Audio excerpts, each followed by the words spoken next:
everybody, and welcome back to what's going to be a shorter episode of Fallout New Vegas, where we're back in Zion Valley, and I intend to show off the alternative of endings of the entire DLC, or at least the more major ones that I can and reasonably influence without basically replaying the entire DLC, which is going to be mainly Fallout Chalk's ending here, and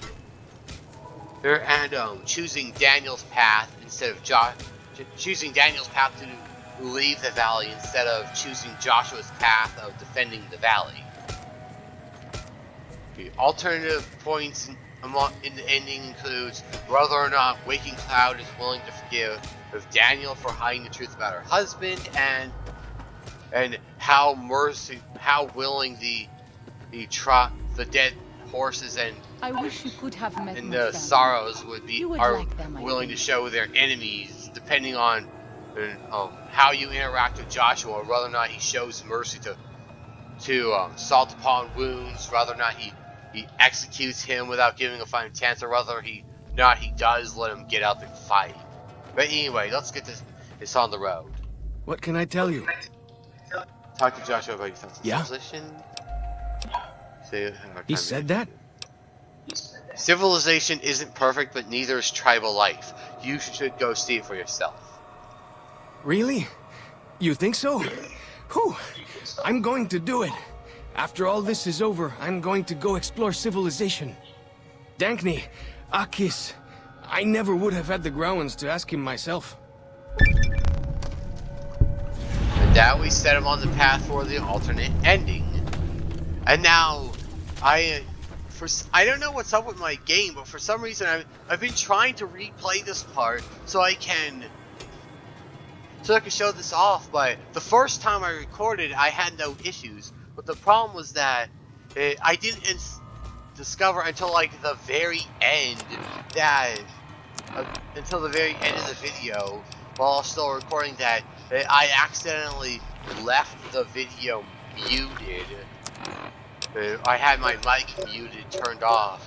I didn't discover that until the end or so, like during the little ending slideshow cutscene. And so that was like a waste of time, and I'm trying to re-record it to get that, but for some reason my game has a problem. Every time I try fast traveling to get to somewhere, or like really fast, it's like, I would spawn up here in where Daniel is. I try fast traveling out here, my game keeps on crashing. It gets hard to record anything because my game keeps crashing on me. Just crashing and crashing. I don't know what's up with my game. But with that, let's get the main ending on the road here. Unless you and Joshua have any objections, I'd like to start evacuating the Sorrows. I'm going to need your help, so say your piece. Don't worry, I think leaving Zion is for the best. It may be. I hope it is. To tell the truth, if something goes wrong, more Sorrows could die in the escape than in Joshua's proposed attack.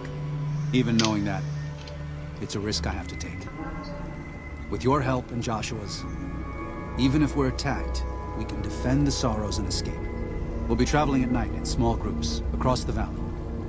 With luck, the Whitelegs won't know what's happened until the next morning. But if the Whitelegs realize what's happening, Joshua and I will need you to help us escape. Don't hold back. I promise you, the Whitelegs won't. Once our path is clear, I'll give you everything you need to get back to the Mojave. But the Pine Creek Tunnel must be collapsed behind us. It's the only way to delay the Whitelegs' pursuit long enough for us to get a head start. Good luck, and may God be with us. Walking out as Cam, Buster Perk. Fortunately, I did, get my inventory managed, so... Daniel must have made it to the tunnel by now. But there are Sorrows all over the valley. We have to help them and get Daniel out of here. I could choose to reject his offer and handle it myself, but for the sake of giving Joshua Graham more screen time. All right, let's go. Right. Yeah, we explained it. It's perfect.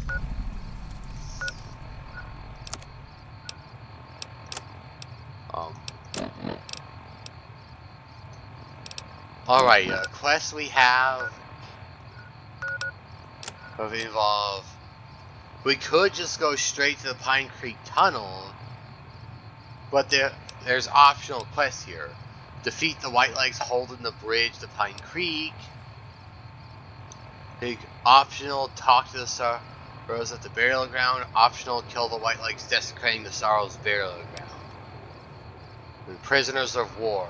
Release the Sorrow prisoners at the Ranger substation in Osprey.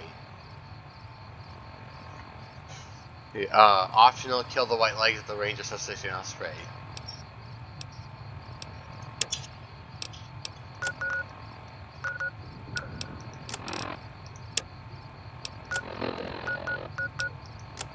Okay, where is this? Oh, yeah, that's right nearby. Okay, so that's going to be the first thing we do. And at this point in the game, fast traveling. At this point in the game, when you're doing the final segment of Zion Valley, fast travel is like completely disabled. So I don't have to worry about that anymore. But I still have to worry about the game crashing.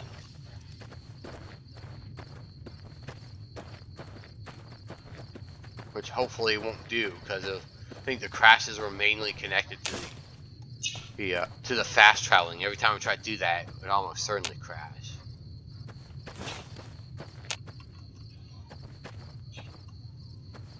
I'm not looking for a cave. Wait, was I in here?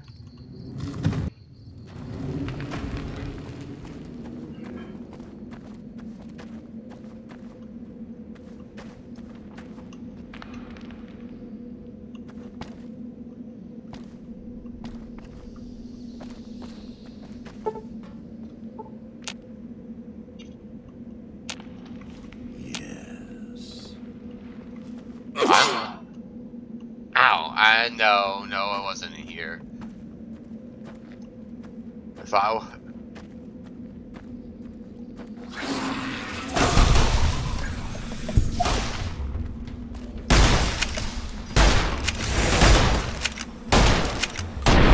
Ron to throw.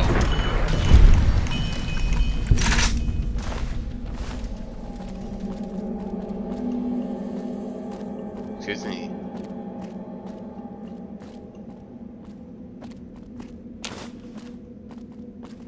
Cave fungus.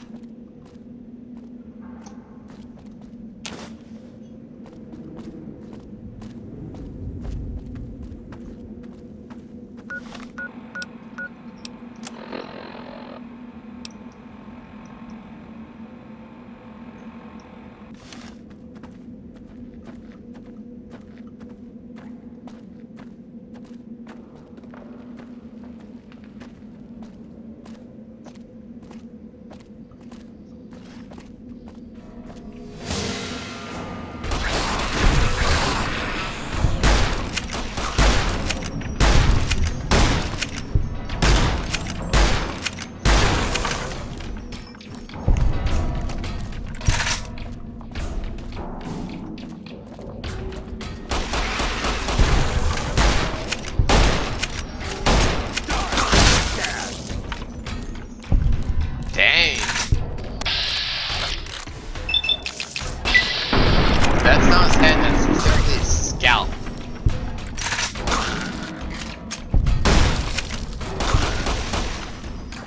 Jeez, he's just mowing them down. They barely get a chance to get near us. They just pow pow pow, dead.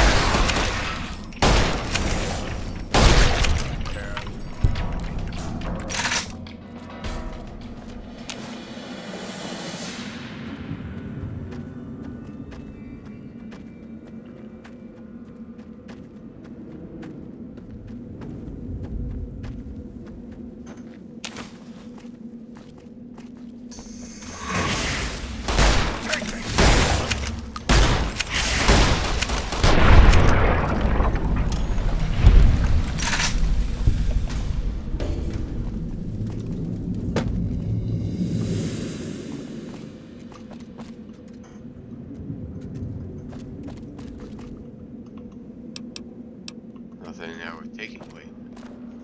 Does the Plant Corpse have any? No.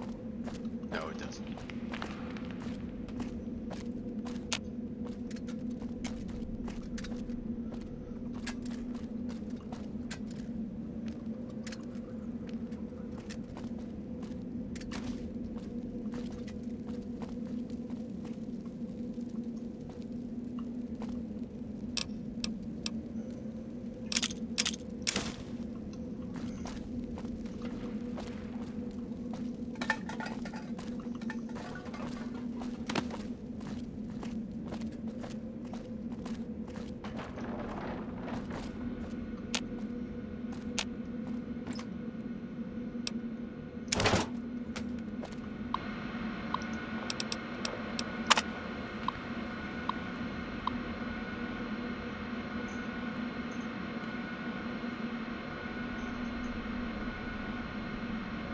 Wait,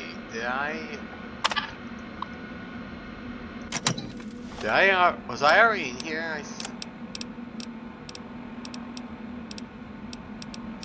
Yeah, I was already in here. Oh my god, I've been wasting time.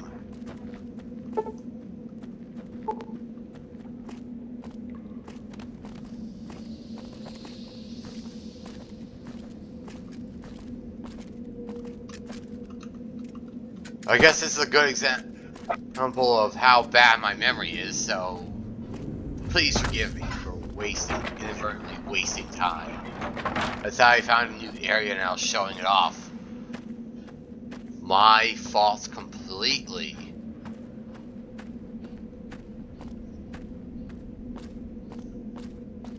All aboard the Bad Memory Express, population, my face.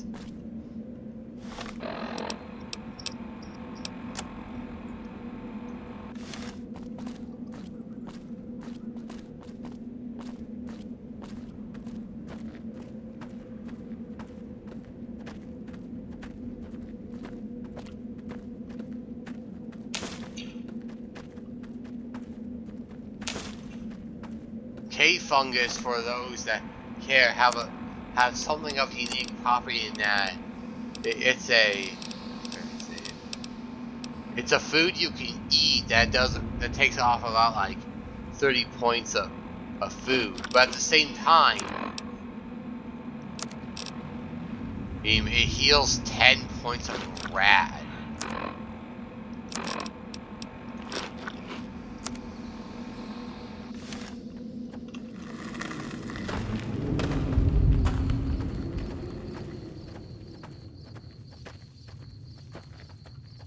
Again, I am completely sorry about wasting time with that cave.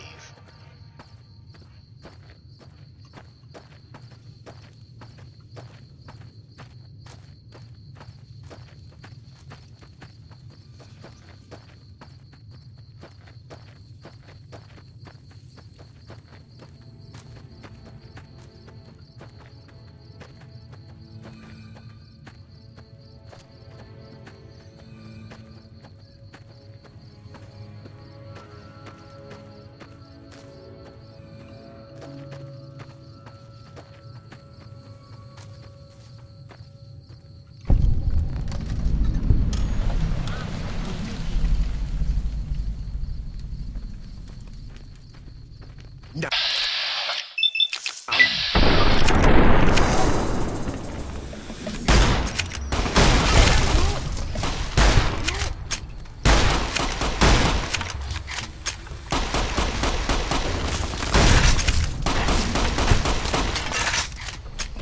Piece of garbage? That guy snuck up on me.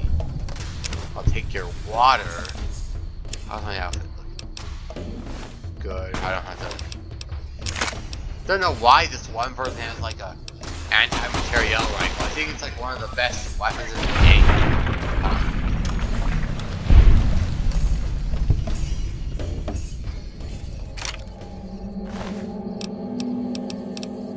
Thin red beast. Kill the white legs. Now to free the sorrows.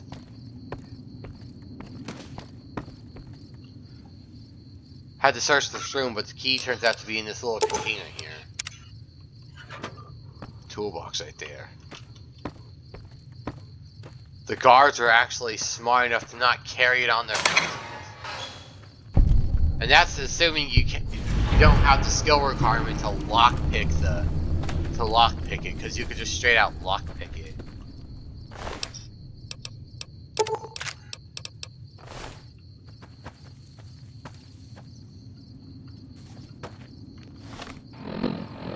Just for the sake of showing it off this time.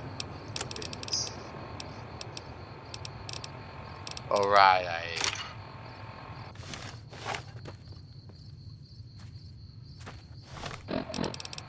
Okay, next up. Sanctity of the Dead.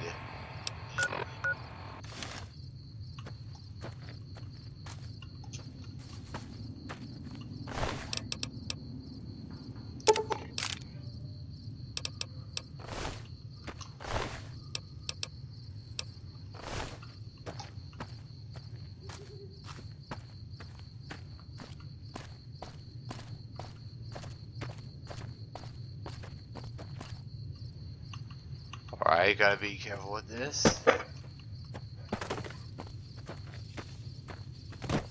It's only like Skyrim in the sense that you can go down the mountains. You can't jump up the mountains. You gotta go the long way around if you want to go up.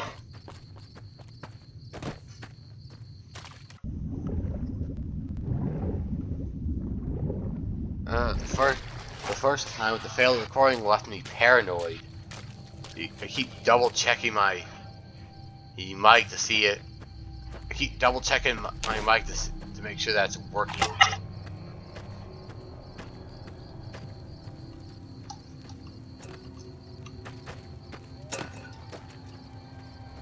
Bunch of cans around here.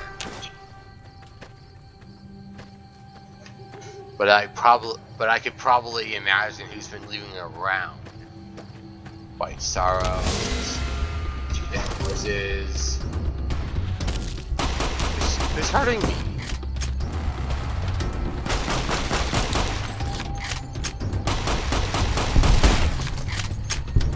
Dang, you weren't even facing the guy.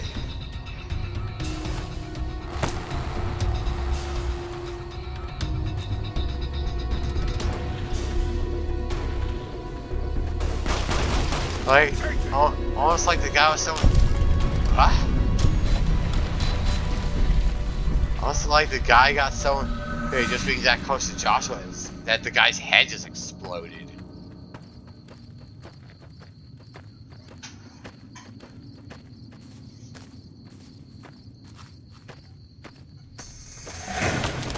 I was saying, leaving cans around, white legs, dead horses. There's sorrows. And that's if they're just resets.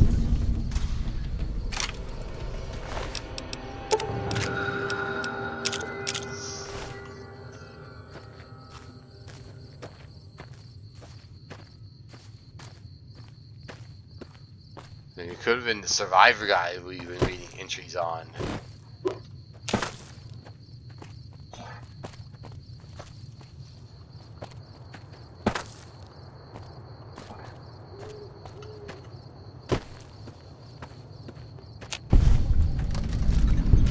Windwall Docks.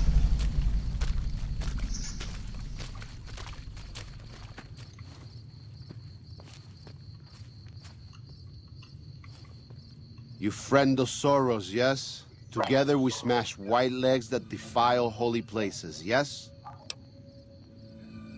I could tell him to stay here so I could do it alone, or with Joshua Graham. I can agree that we could smash the white legs together, or I can use a speech chat Eka 75 to tell them to just give up on the graveyard and leave without finding the white legs at all, which will complete the quest without doing the optional quest of killing the white legs. But I want to, and that's what I did in the original recording without knowing the context. X behind us, but I want to fight the white legs, so let's go with that. Sure, whatever. We can go smash white legs. We go. And without the charge. And the fastest.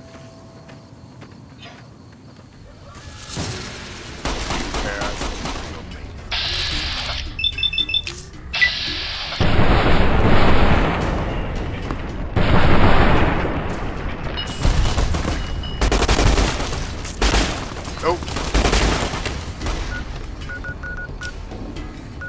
Items.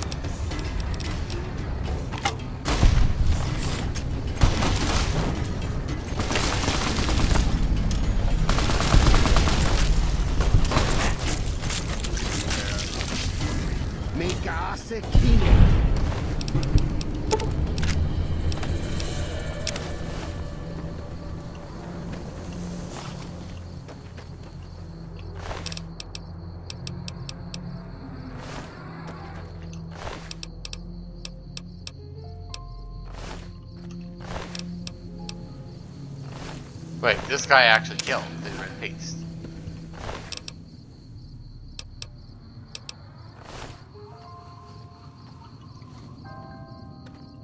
It's glitched. It's floating in the air.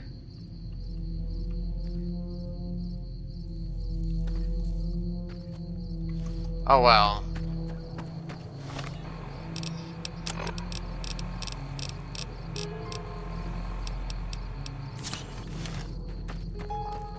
But like the next objective, I should probably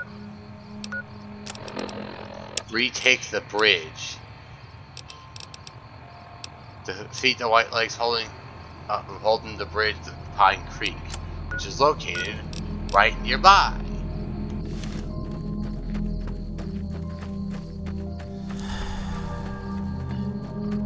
Probably be as easy as just following the river, at least in terms of locating it.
Even when there's no point in collecting anything, I'm still grabbing everything I see. Huh?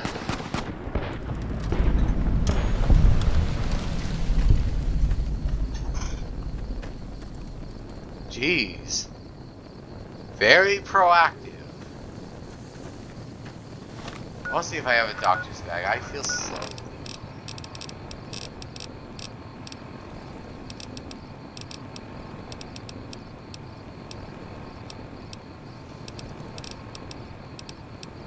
No, I don't have a doctor's bag. Okay.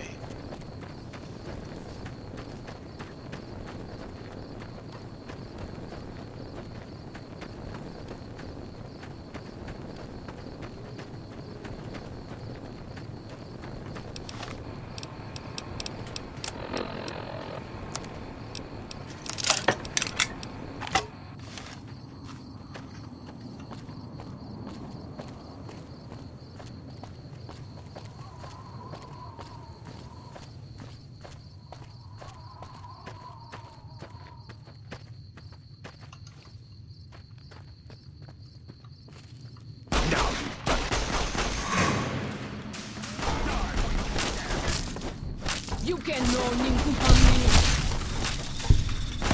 Okay, let me...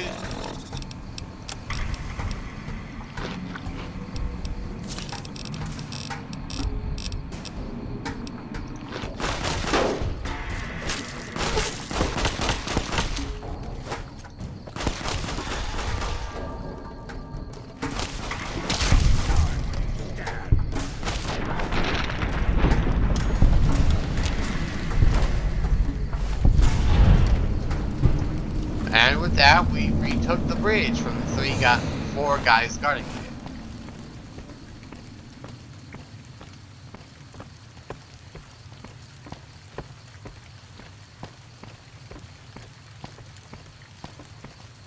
And with that, the only thing left to do is the main quest of Flight from Zion. Fight your way to the Pine Creek Tunnel, which according to the map is right over here, so it's as easy as following the road until we get there.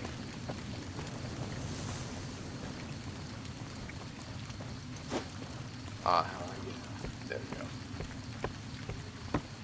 You can play the game in third person like this if you want, but personally I think the game's just better in first person.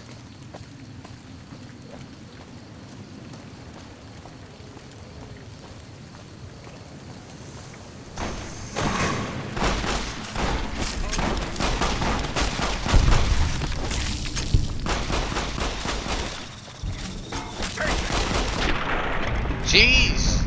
Joshua's just merciless, just slaughters them.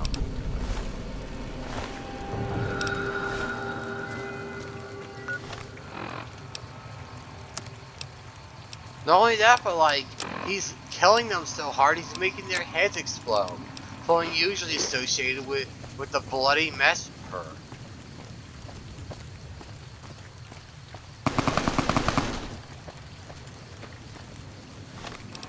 I kind of feel like using a gun at this point. I'll go with my trusty old cowboy repeater.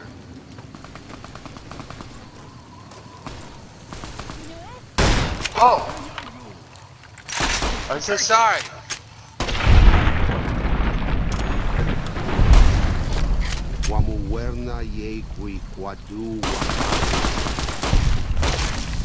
I need to be more careful, pay better attention to who I fire at.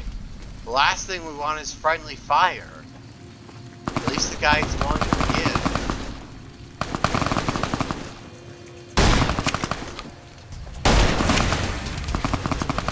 It's him! Assault Paul Luke! Finally get that fire.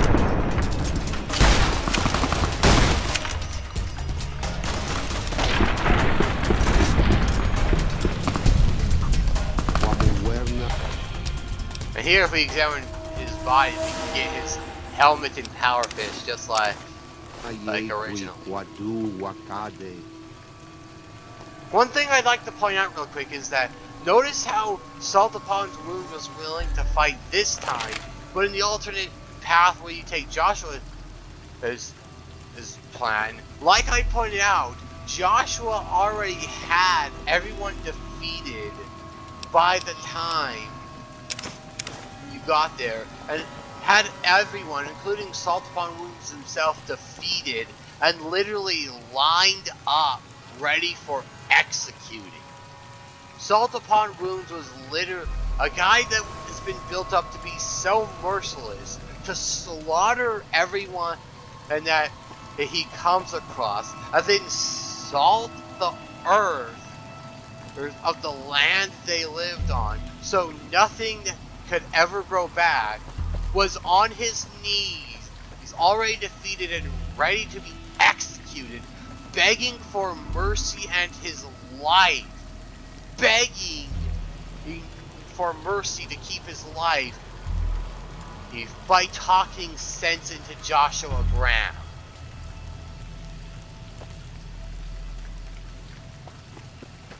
That's how mother freaking tough Joshua Graham is.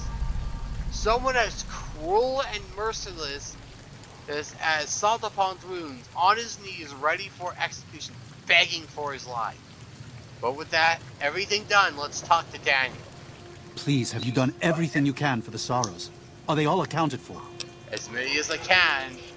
Yes, go. You've done more than I could have ever hoped for. Thank you. And may God protect you for all of your days. Goodbye. Goodbye, Daniel. Goodbye, Joshua, who has left the party. And we lost his plane. Collapsing the tunnel. Daniel has given you a detonator that is set to detonate the C4 planted above the mouth of the Pine Creek Tunnel. Firing the detonator will collapse the passage and prevent any Whitelegs from following Daniel and the Sorrows out of Zion.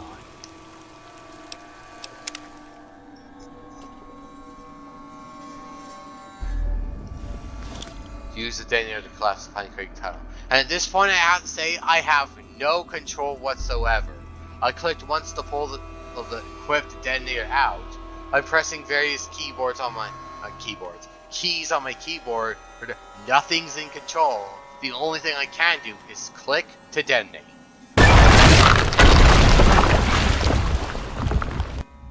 And so it was that the conflict between the New Canaanites and the Whitelegs was finally resolved. The Courier's involvement had tipped the scale, shifting the fragile balance of power. After the Whitelegs drove the Sorrows from Zion, they celebrated by destroying all traces of the valley's former inhabitants. They appealed to the Legion for assimilation, but were denied. Their failure to eradicate the New Canaanites in Grand Staircase and farther up the Colorado had not gone unnoticed. The Whitelegs made a half-hearted effort to find the New Canaanites, but were driven off by dead horses trained in the ways of Joshua Graham.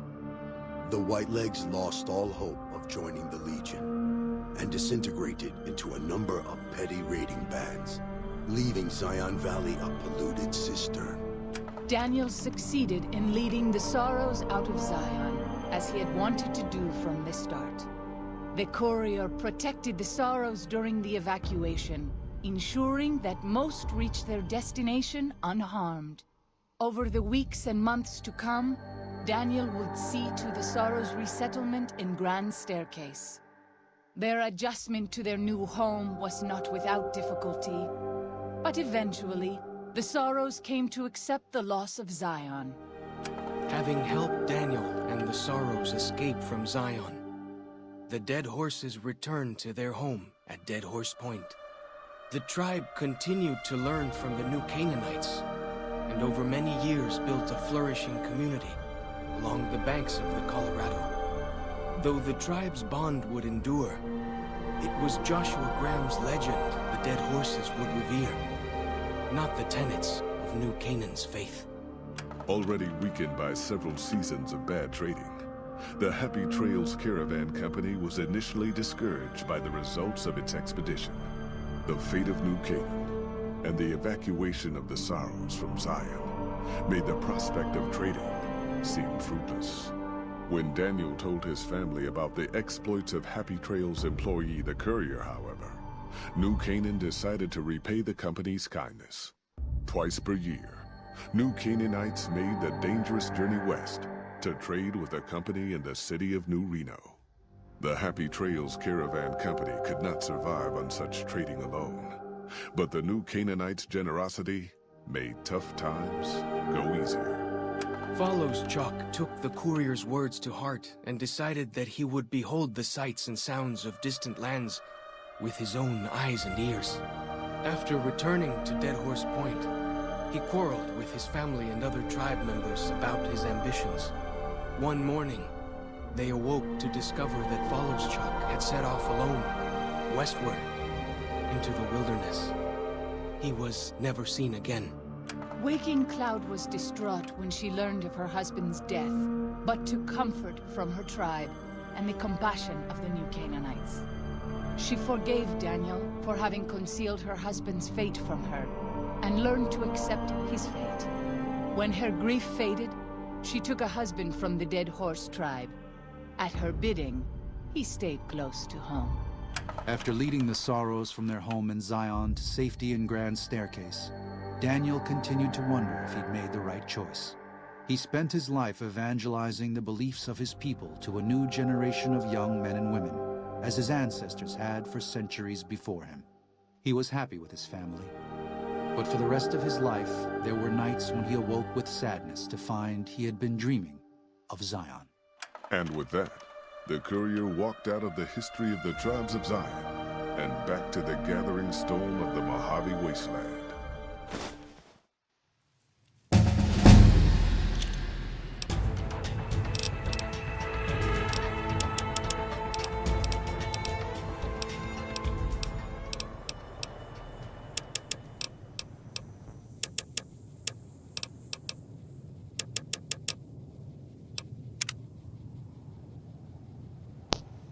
Alright.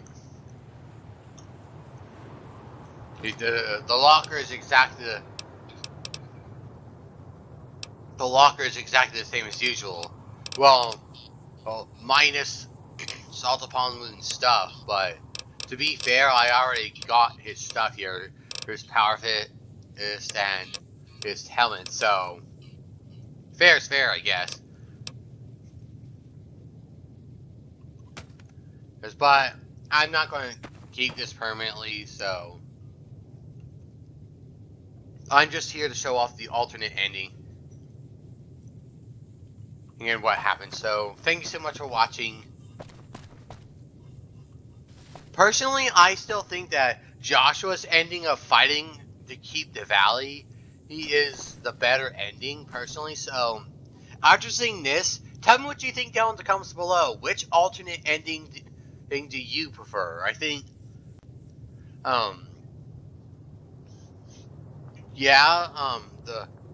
it may not be the best for Daniel, but it still shows that regardless of which path you take, he still has some level of regret over what happened, regardless of which one you take. But I personally think Joshua is fighting to keep the valley is better, or even if it makes Daniel unhappy. Because I remember hearing somewhere making a point of like,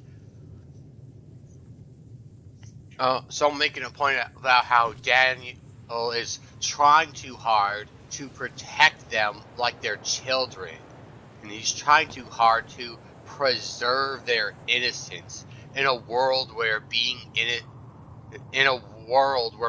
innocent only leads to in the best of times being taken advantage of, and in the worst times it leads to a painful death. It's like, maybe it's a good thing that they learn to fight in a dangerous world out to kill you, instead of being protected and kept, because in a sense, no matter what you, it's this car, right?